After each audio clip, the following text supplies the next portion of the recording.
Imagine a platform where some of Britain's biggest stars have the opportunity to reflect and celebrate their biggest professional accomplishments in a lovely, relaxed, chatty space. Since 2016, Josh Barry's Beyond the Title has celebrated the great and good of entertainment from showbiz legends to rising stars and everyone in between, who have each provided an insight into their remarkable careers in the public eye. So join Josh and the team as another significant figure in entertainment shares their unique anecdotes and stories exclusively on Beyond the Title. Legendary actress, singer, songwriter and entertainer Sue Pollard first tasted nationwide acclaim when she was cast as chalet maid Peggy Ollerenshaw in sitcom legends Jimmy, Perry and David Croft's third sitcom triumph Heidi High, a role which she honoured until the programme's end in 1988, by which time she had already secured yet another role in Perry and Croft's 1920s farce You Rang My Lord alongside Paul Shane and Jeffrey Holland. This led to a reunion with Jeffrey Holland and the late Paul Shane for the third and last instalment of David Croft's trilogy in Oh Doctor Beeching, where she played the part of downtrodden booking clerk Ethal Schuman. More recently, Sue has become the doyen of the British panto, appearing in everything from Dick Whittington to Cinderella, and has even enjoyed a successful stint touring the country with the long-running play The Vagina Monologues. I caught up with the sitcom legend to talk about laughter, chalet maids, singing and her recollections on an unparalleled career in British comedy. Ladies and gentlemen, Ms Su Pollard. So, hello Sue, welcome back to Beyond the Title. Thank you very much for your time today. So something that I didn't realise about your career was that you reached the final of Opportunity Knocks in 1974. Nowadays, TV talent shows are once again a firm staple of the TV schedule, but looking back, how did Opportunity Knocks give you the necessary grounding for your career? Opportunity Knocks, like the shows of today, were a wonderful start, a great groundwork, because it's almost like you're experimenting to see, in actual fact, if you're talented enough to take yourself further. Obviously, you've got to have help from the powers that be that are already established in that world, i.e. mostly the promoters, the producers, anybody that can actually take you forward and perhaps get yourself an agent. So I think in those practical terms, they're the most fantastic thing that can happen to anybody. I mean, you know, the American chap, Carol, he was fantastic. I know it sounds like a female name, but he was instrumental in starting people's careers, actually. And also the lovely Huey Green. I thought Huey was terrific. Apparently towards the end of his life, he was quite controversial. I don't know if you know about that, having all the palaver that went on. Yeah. Now, no, I thought he was great. And I think he took a personal interest in lots of people who he felt that really could go far. So I think in general, I think these fantastic shows are still a great springboard. But my only thing with today's portrayals of, shall we say, talent shows are the fact that they're padded. You know, you want them full of talent. You don't want to sort of be on there and say, oh, this is the life story, how, you know, what's his name started. After a bit, you just go, no, we don't need the backstory. Let's just get some more talent on. So I think they skimp a bit on the actual talent, to be honest. But I think they're still a great vehicle for people to start with. What did you make of Huey Green? What did you make of Huey Green?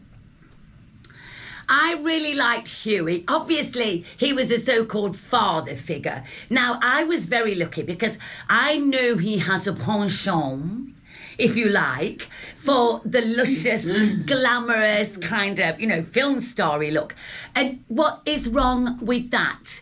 You know, nothing at all. But I knew that I would never have that kind of come on from him because I wasn't his type and I didn't appear to be, and I'm the girl next door type.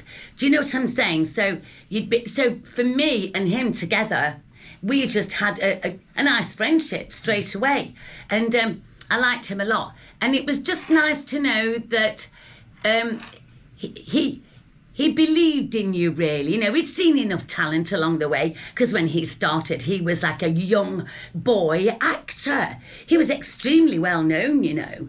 And then he made the business decision, I think, to then go from being an actor and performer himself to actually discovering people, if you like. You know, like I said earlier, Carol Levis, Discoveries.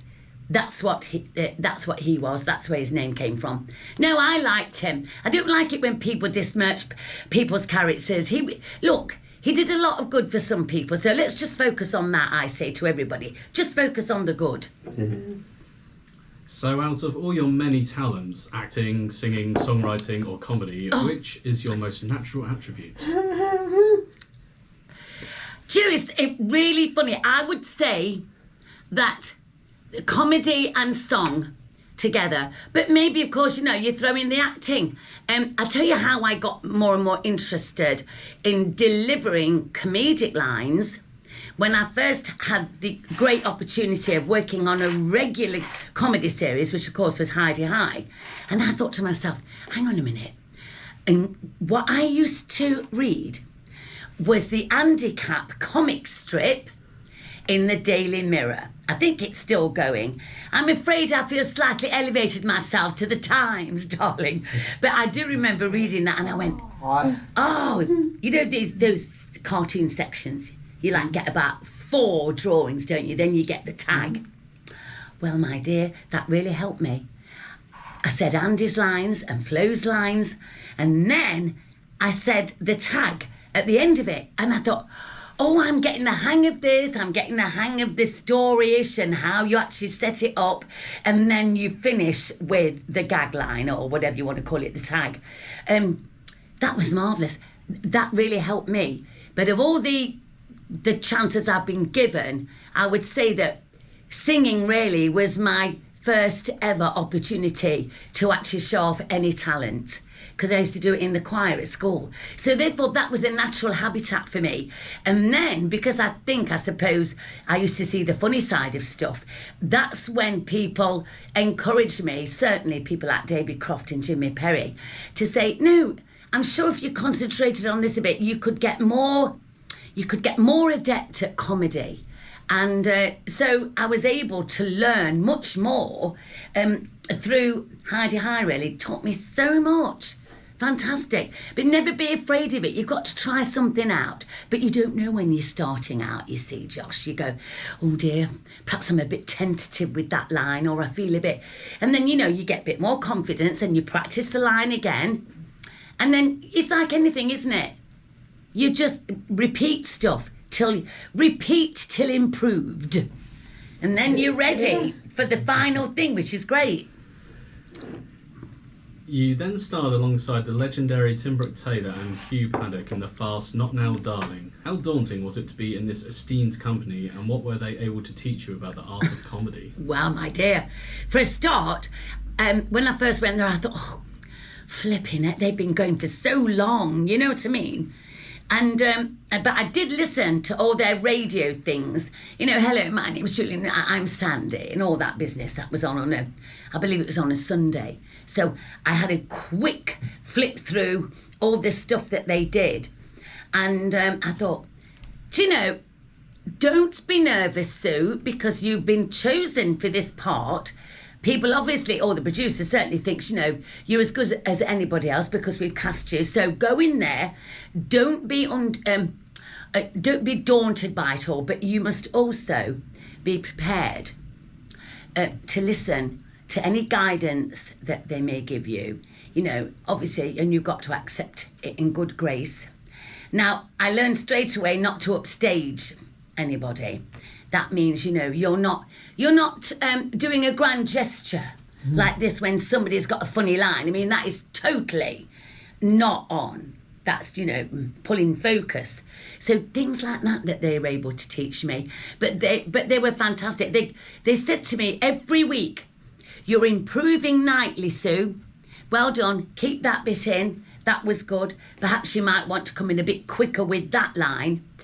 But they were still respectful enough to know that I brought something to the table of my own, so they weren't going to dampen that, because I certainly knew how to feed them a good tag. And that's what a comic needs. They need like a straight man, you know. And but the best thing about Hugh, I used to call him Huge Dick Pad. He didn't seem to mind. Instead of Hugh Paddock, he went, "Oh, you're very naughty." I said, "Oh, it's only a bit of fun." And then, and at the end of the performance, we used to go to the front of house into the bar, and he taught me about wine. He suggested for the first time in my life that I try a Rioja. Well, I said, "What's that?" He said, "Oh, darling, it's a wine. You'll love it." And I loved it that much, dear. We had to walk home. We had to get some fresh air. I only had about 4 glasses, but I'd never had Rioja before, so I was a bit, can't feel my feet, you know. So, and after that, we all became really good friends. I used to often go and visit Hugh and his then husband, years ago.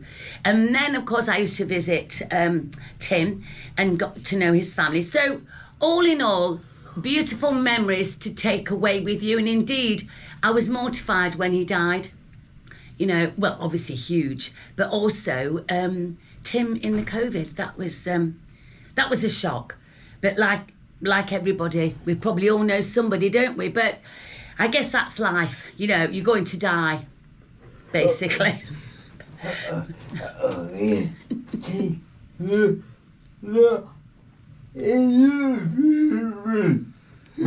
Yeah, Josh did what we think was his last public interview. Oh, right. You did it a few months before his passing, didn't you? Oh. Yeah. Oh, how lovely then. I'm glad you actually got that, because that will absolutely be cherished by people. Even from the Goon days, you know, we all have someone that we follow forever and ever, don't we? I'm a bit like that with Lucille Ball. Someone's just bought me a book about her by somebody else that's written it, and it's marvellous. The pictures alongside all the stories. And I would treasure that, because I used to think she was dynamite, that woman. Fantastic.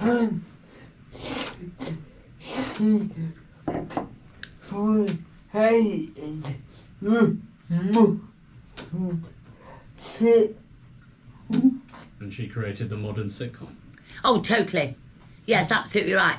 Well, I think we've got a bit off piste here, haven't we? Sorry. Let's go back into it. Yeah. In 1978, you secured the part of chalet maid Peggy in Perry and Croft's 1950s holiday camp sitcom Heidi High. What were your first thoughts on the role, and how did the theatrical side of Heidi High appeal to the performer in you? As in most cases, years ago, the agent, right, the theatrical agent, and I'm the client, they also had clients that were writers on their books as well. So the great thing was, it had writers, David and Jimmy were, of course, on the same agency as me. You get first dabs, if you like, at, I tell you what, I'll read the script, or I might read the resume. This is the agent saying, "I've got the very person I can send to your house for the chat about such and such a part." But also they're not daft, because if they've got writers and they've got actors in the same office, well, you get more commission for a start. They're not daft. But anyway, that's how I got sent along. I didn't know about this. It just came out of the blue. Richard said, the two boys, I mean, they're about 50 odd then, they've just written, this new idea. And don't forget, they've become very famous and popular for Dad's Army. You must go and see these two writers, Sue.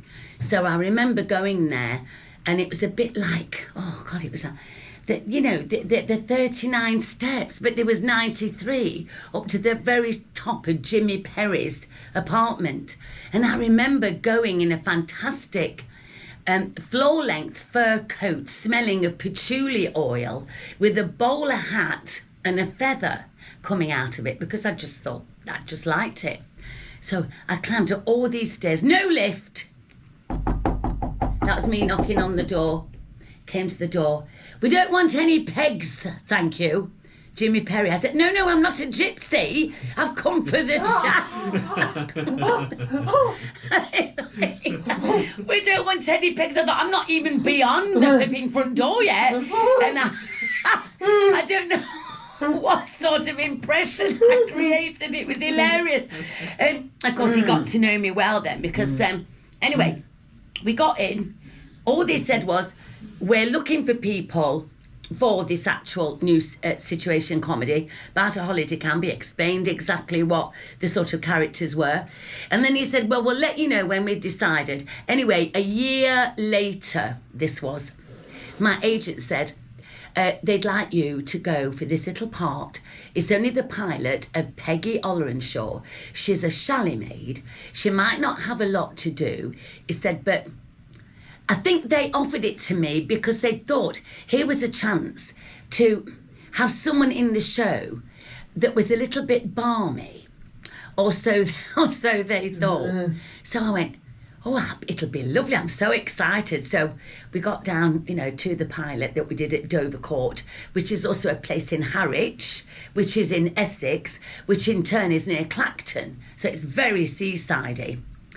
Now, when I first got this script, I went, this might not be a lot, but it didn't matter because I was never going to be at that time, if you like, a character that was actually at the forefront of the other characters.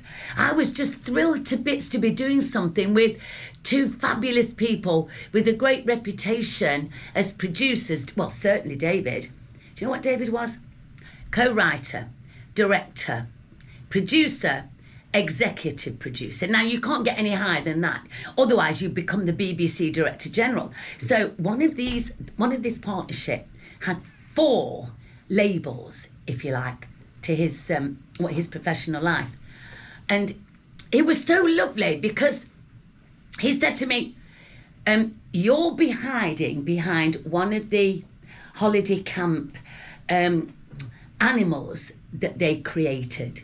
They were real. They actually used to be used in the holiday camp itself when we were not in season. So I remember hiding behind a rabbit and suddenly coming out and doing the hand jive like this and going berserk, And it just said, use your imagination and come up with some business. And there just happened to be some rock and roll in the background. And he said he liked that. He said, well, keep that in. So I was thrilled to bits because the thing is, Josh, although it was a new character, we were all new because it was the first time we'd ever done it, at the pilot.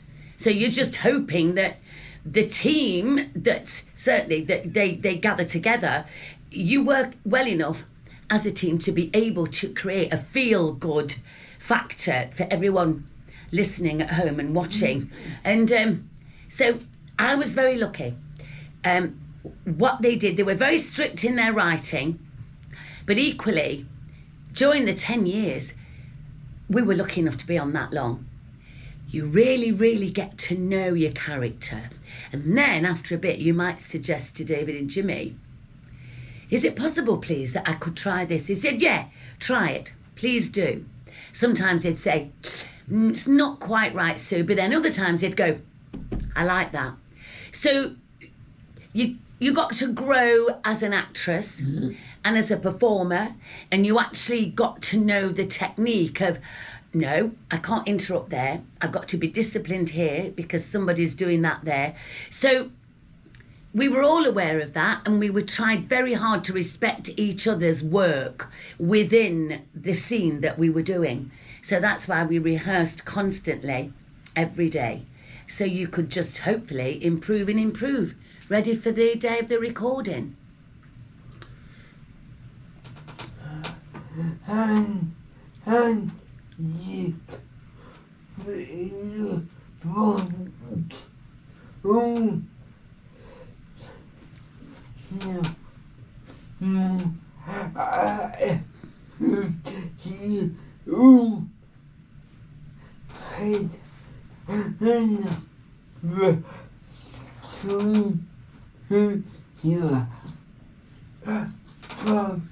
Yeah, you weren't all normal actors per se, because you all had another string to your bow.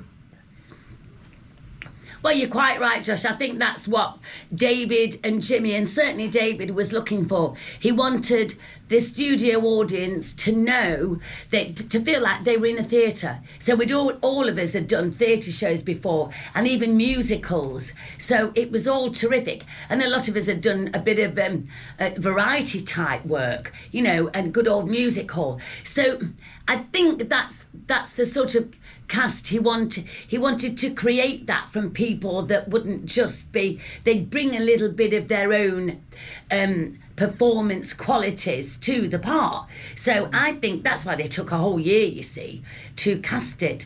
They cast Paul as Ted Bovis because one day Paul's character, a different character, came into Coronation Street, and Jimmy Perry went, "David," on that phone, "David, are you watching Coronation Street?" He said, "Certainly not, dear boy. Why?" He said, "There's a bloke is in a scene at the minute in The Rover's Return. He's Ted Bovis. Switch it on immediately now." And that's how we got it. And David went, "Yes. Ask him to come in to read for the part."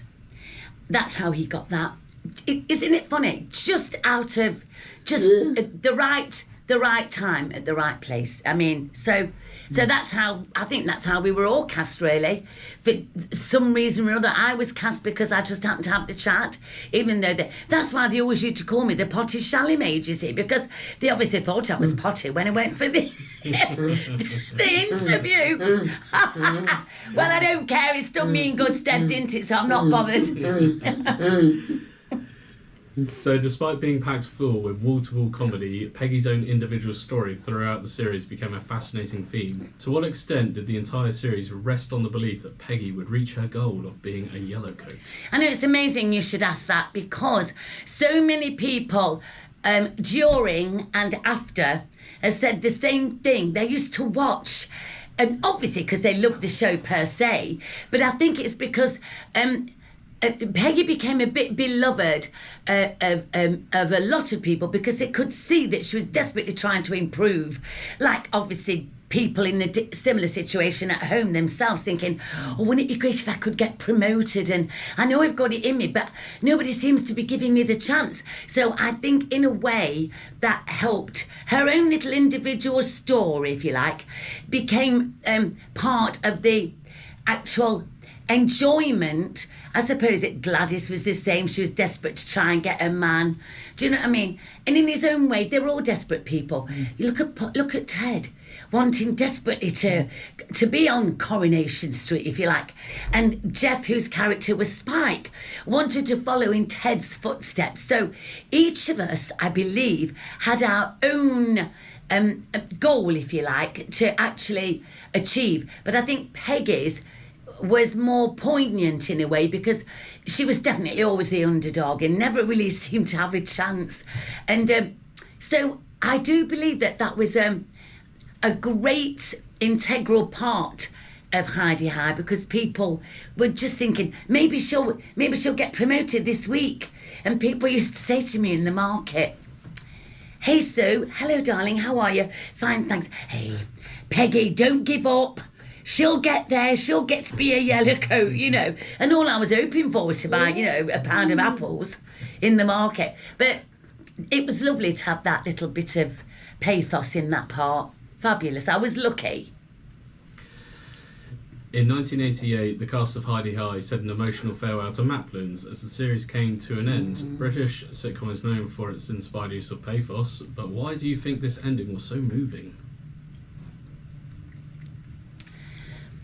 Because it was so real, Josh, the characters. I mean, of course, I know we were blown up. We almost became farcical. I mean, look at the costumes that they made for us.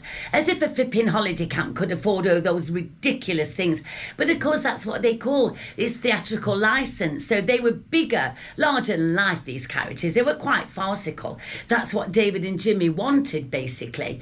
They wanted to be normal, but they were blown up if you see what I mean. So everybody at home could watch, grandmothers could watch, and mothers and children. So therefore, I think they came to really, really believe in the characters, you know, when they watched us on the TV, they turn it on, and they could see that we really got on as a team, actually. And I think because hopefully we tried to put across that we were a team, although we had an individual storyline perhaps each week, it was focused on Gladys, then it might have been Ted Bovis, then it might have been myself trying to get the yellow coat when I was dressed as a shark. I think they realised that we had fun together. And obviously, at the end, it was terrible for us. When I say terrible, I'll qualify that by saying we knew this was the last scene we were going to do. It was just, and I remember poor old Paul Shane, his lips were trembling. Mine started to quiver. My nose started to go. You know when you're going to cry. Mm. Myself and Ruth looked at each other and we just went, come on, we've got to keep it together. Come on. We need to go out with a bang here. We can't, you know. And so we kept trying to G each other up because it was really hard. You could see it then. We were all crying, I'm afraid. And but it was 10 years of your life, darling, and 10 wonderful years of bringing joy to the nation. And that, you know, the golden years, like all sitcoms have, certainly all those years ago, 28 million people watching you because there was only like 3 channels. So no wonder people found that poignant. They were losing friends as well. You know, oh, we'll never see that again. That's why it's so wonderful to have repeats, of course, and box sets. And thank goodness to the BBC and technology that you can get that now. But at that time, we were never going to be in people's homes again. So it was a mutual feeling of loss in a way, like losing a great mate. So, but it doesn't matter because we brought wonderful joy and it still does, the show, which is terrific. In terms of sitcom, Hi-de-Hi remains unique in creating a repertory company who enjoyed success with 3 separate sitcoms. Looking at those 3 shows as a whole, how do you think they are the perfect advocate for using the same style and approach to make a footprint for situation comedy? I understand exactly what you're saying, Josh, because a lot of people, you're absolutely right. David was extremely loyal. I think what he's discovered over the years, if you have a certain team, if you like, it's almost like backstage, if you have your same cameraman or, you know, the same stage management team and studio management, it becomes like shorthand. You've got the guys that know exactly what the cameraman, you know, wants and what David wants and what, and we also got to know myself, and there was Jeff, of course. And then there was Paul. We went on, as you say, to You Rang Me Lord. David and Jimmy especially became aware that the 3 of us were really good mates off stage. But not only that, on stage we listened to each other. You don't just learn your own lines, you learn each other's. So, you know, and I think reliability is the key, Josh.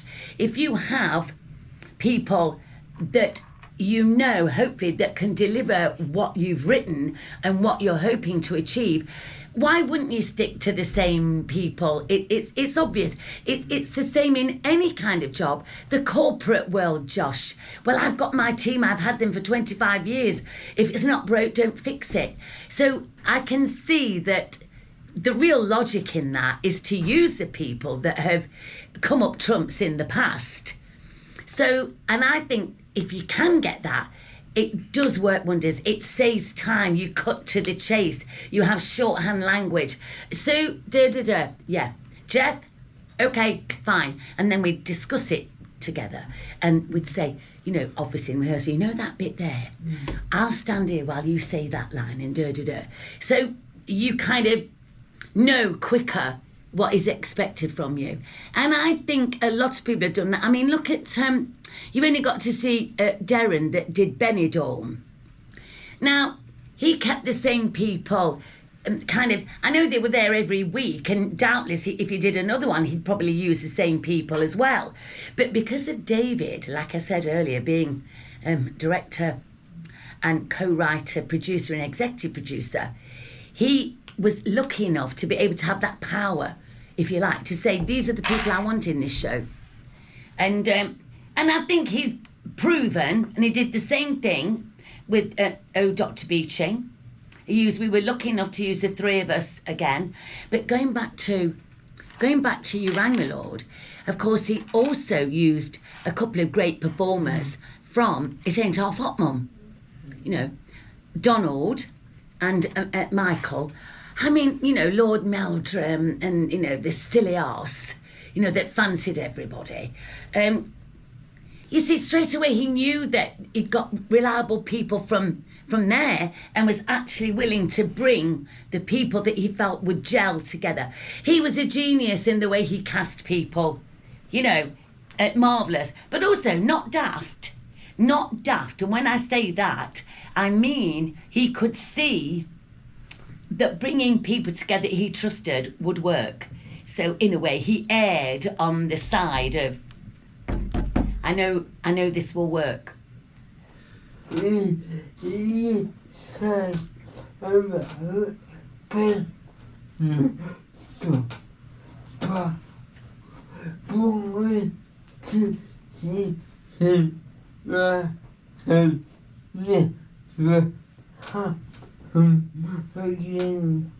Yeah, you say about Benidorm, but why do you think that hasn't happened again? I would suggest Benidorm has not happened again because maybe Darren brought it to a natural end, perhaps. Because, I mean, he had several years of that, didn't he? And I was very fortunate enough to be in that as well. It was terrific. And I think Paul did one as well. I think perhaps he might have thought, do you know what? I want to quit while I'm ahead. Perhaps didn't want it to go on for too long. But did you know as well that he based Benidorm on Heidi High? Do you remember the logo of Benidorm? And all the, you know, the neon sign when you had at the credits. He based that on Heidi High. He was very much influenced by that, funnily enough. And I do believe that he thought, no, that's it. I want to quit while I'm on top. So, and I guess you can understand that really, can't you? Because I'm sure we've all known shows, either been in them or watched them perhaps, and we've thought, oh, cracky, I think they should have quit last year. You know what I'm saying? Maybe it's time for them to stop now. So I bet that, well, it's just a theory, but I'm suggesting that that's what might have happened. In 1988, you reunited with the main cast of Heidi High for Croft and Perry's irreverent take on the 1920s class system in You Rang My Lord. As an actor, how difficult is it to detach yourself, from past roles when you're acting with the same cast? I can understand that question. Now, because when I was first offered Ivy Teasdale, and I went, I said, what is she, David? Well, she's a maid. Oh, no, I'll never get, rid of that tag.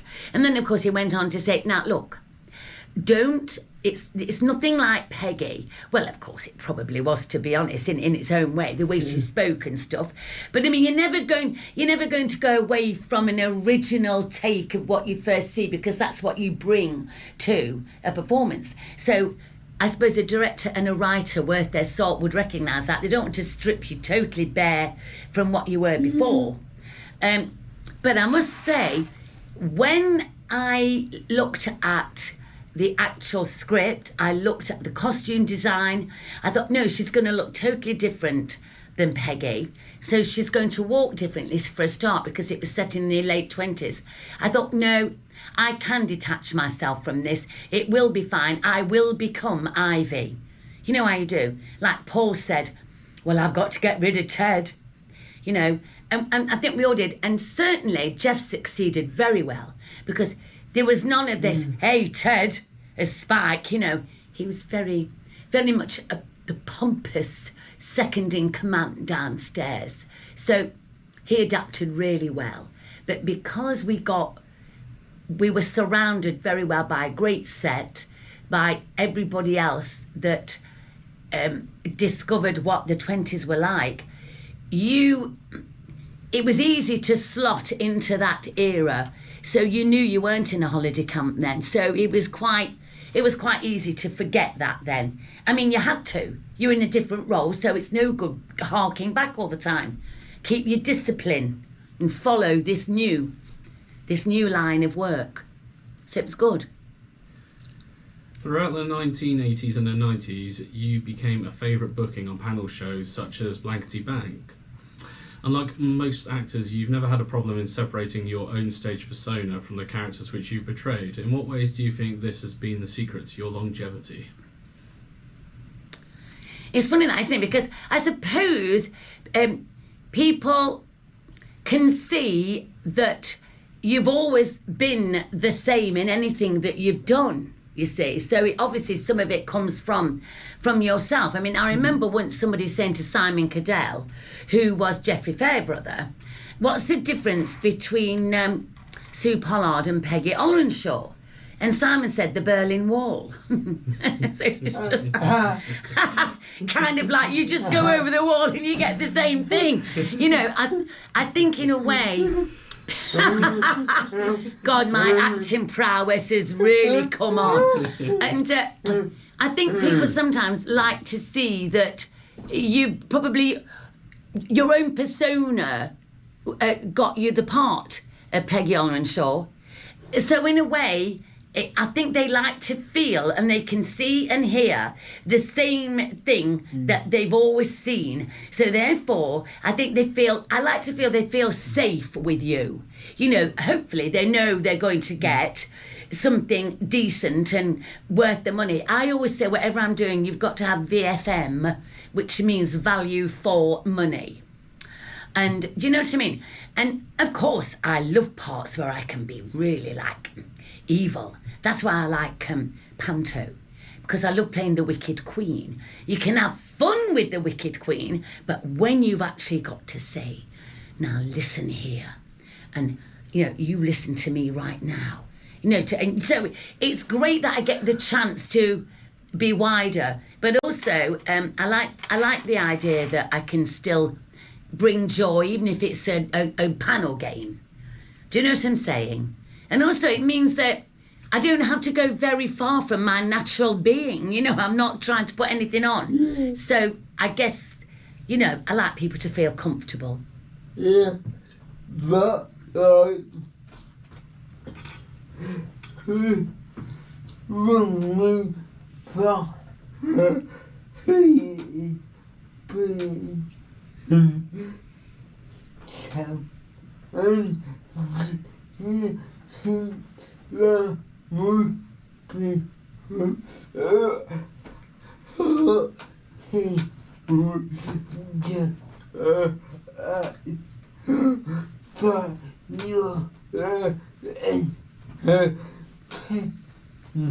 Yeah, for example, Ronnie Barker hated being himself, but do you think because at heart it's because he was an actor and you're like more of an entertainer?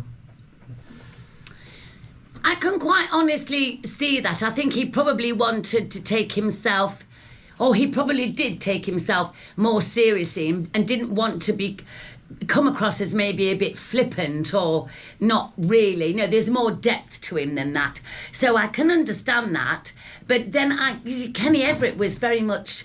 He was very sort of like, what he was like, cookie and wacky, etc. Those ridiculous words. I quite like them, but they're very sort of like, old-fashioned, aren't they, in a way? But because when we used to have the BBC sixth floor, shall we say, celebrations for all the people that had been in their shows throughout the year, the BBC used to throw a bash and everybody used to go and join in and have this terrible curry day. It was never cooked properly. And then he'd say to me, Sue, can you put your head through that door and see how many people are in there? I said, oh, it's packed, darling. He said, I'm not going in. I said, why? He said, because I'll be expected to have to be wacky in that again. He said, it's too exhausting. I said, well, the trouble is, darling, you've created that persona now, which is all very well. So they might be disappointed if they're saying hello to Kenny Everett, who's then going, hello, how are you? So, I can see that. But I think probably going back to Ronnie, he probably felt this is how he likes to be perceived as a comic sketch performer, as an actor. But basically, perhaps I didn't really enjoy the offshoots from that. Do you know what I'm saying? Whereas I think it's all marvellous. I love going down the street and people say to me, hello, Sue, how are you doing? I go, I'm fine, thanks, babe. Now, some people don't like what you might call what comes with fame. Whether it's notoriety, if you want, infamy, or just... But I'm basically happy with the whole thing that Heidi High and everything else and showbiz itself has given me, because I'm ready for that. I've got that type of personality. It don't bother me. If I'm asked to, in the street or on a train or even on the toilet. I was on the ladies once and somebody shoved a bit of paper and a Sharpie underneath the cubicle. Can you sign this to Sandra? Yeah, just a minute, Sandra, Now, I don't mind that bit. So I guess that's a bit of a difference, basically. I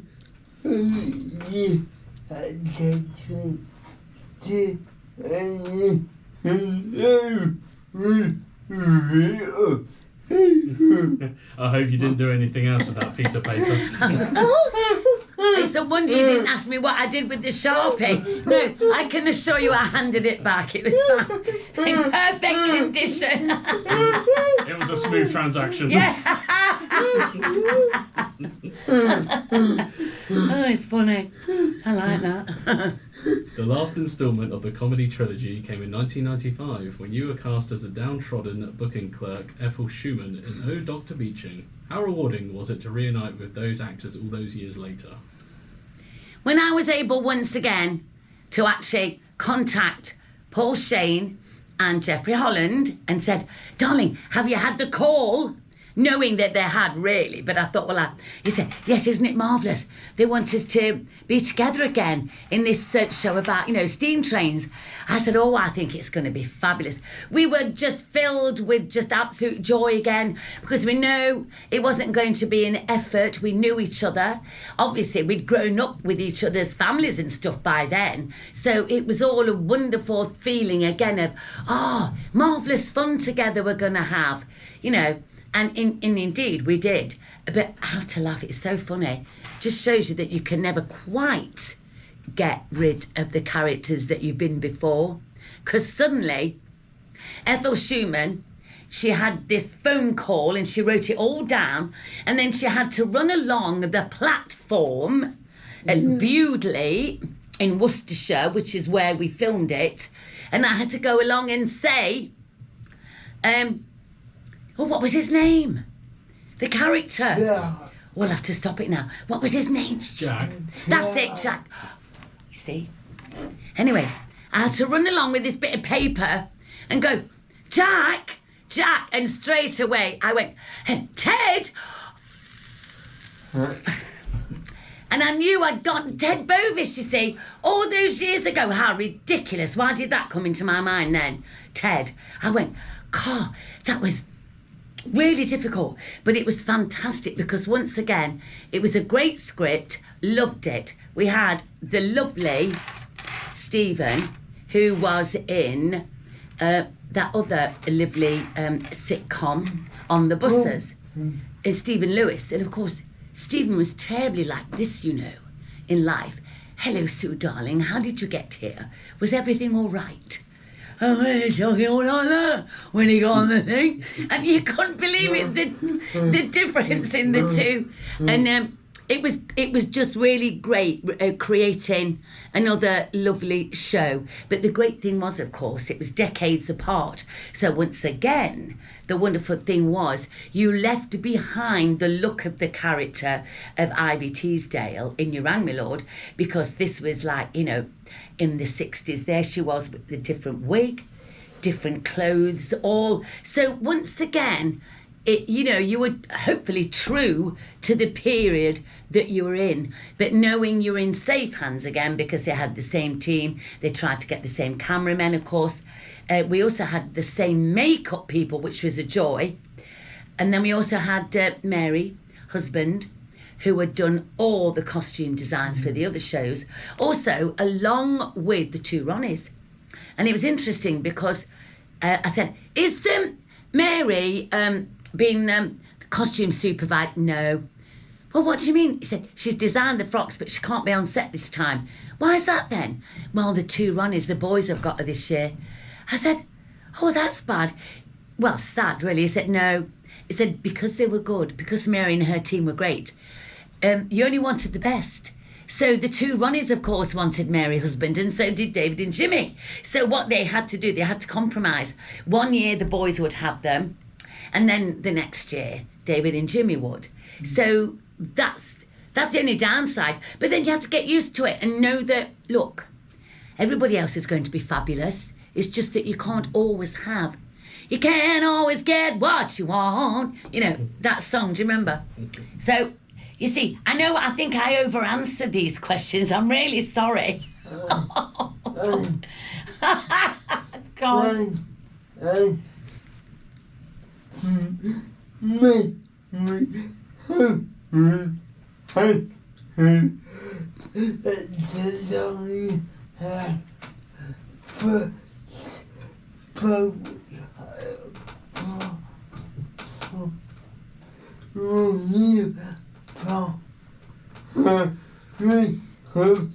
Am I getting like you're very happy with the way things are going? Or... No, basically Josh was just moving on to another point of saying... Oh, sorry, what was that? And Mary husband had to design a bespoke bra for Ronnie Barker? Yeah. No.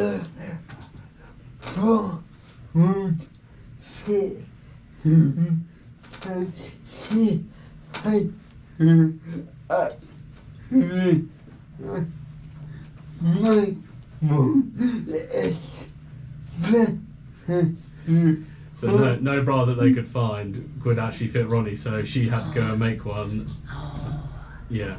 Perfect. How fabulous. Oh, I see, because of course not just the cups, of course, but it's round the back, isn't it? They have to fit the width of the back. Oh, I'd love to have seen that. I wonder if it's still in the archives. The bra.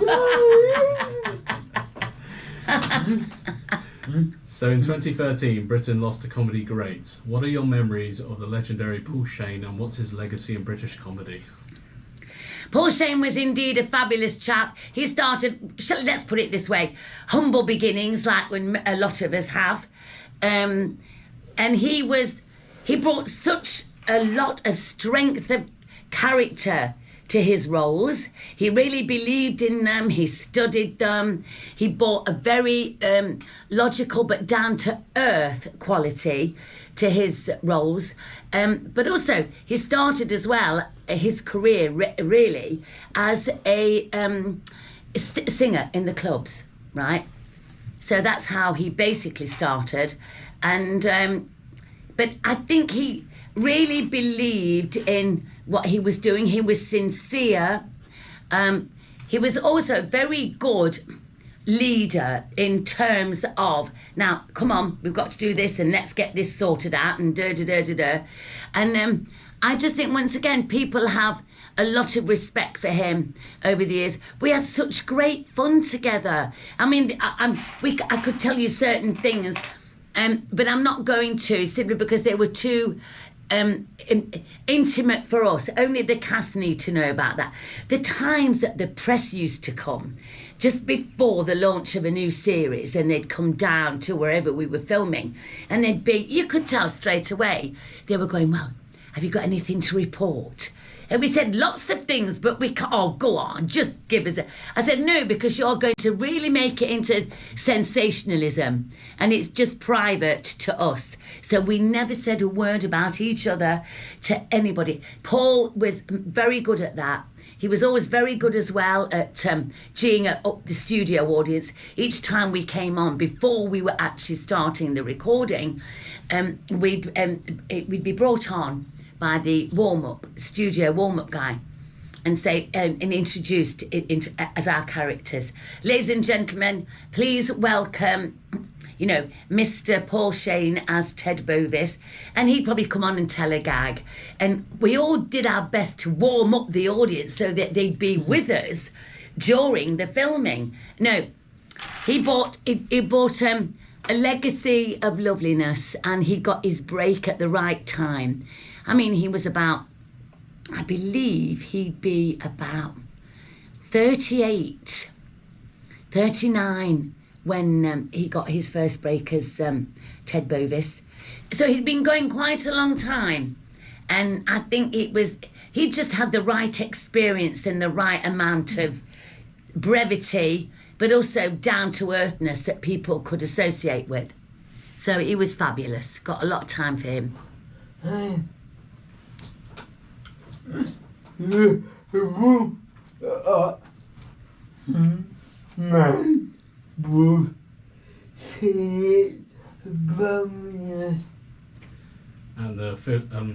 the warm-up man was Philip Bovis.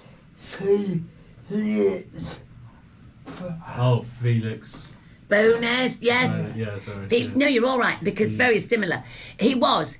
And I didn't know at all until he did this warm-up that he was actually going to be the warm-up man as well as Fred Quilly, the jockey. And I've got to tell you it was hilarious for Felix. When it was time to actually start the scene and you'd get, okay, camera's ready, turn over, which means, just wait for the cue, and then it would be action. Then you'd count for about 4 seconds in your head so that they could clip it all together. But poor old Felix, hopeless with action. And he couldn't stand it. He used to freeze. So David devised another action word, and it was 2. Go, Felix! Instead of action. So he felt more comfortable with that. And sometimes, when he was doing the warming up, he told his story and he somehow faded away. He never seemed to give the audience the tagline, but they still laughed because they just thought, what the bloody hell is he talking about, So he still got a good laugh. Oh, it was fabulous. Ted, we miss you, Paul. Still think of him often. So beyond your sitcom legacy, you have also cultivated a successful career in the art of pantomime. Why do you think you're so suited to the magic of live performance? I absolutely really, I like to think I bring something to stage work. It's my favourite. It has to be said. You're in the moment, you see. Months before you've actually done the TV stuff. And it's almost forgotten until, of course, they come back to you and say, the series is going to be shown in about 4 months, Sue. Can be around for publicity. Yes. So that's already in the bag. But live stuff isn't.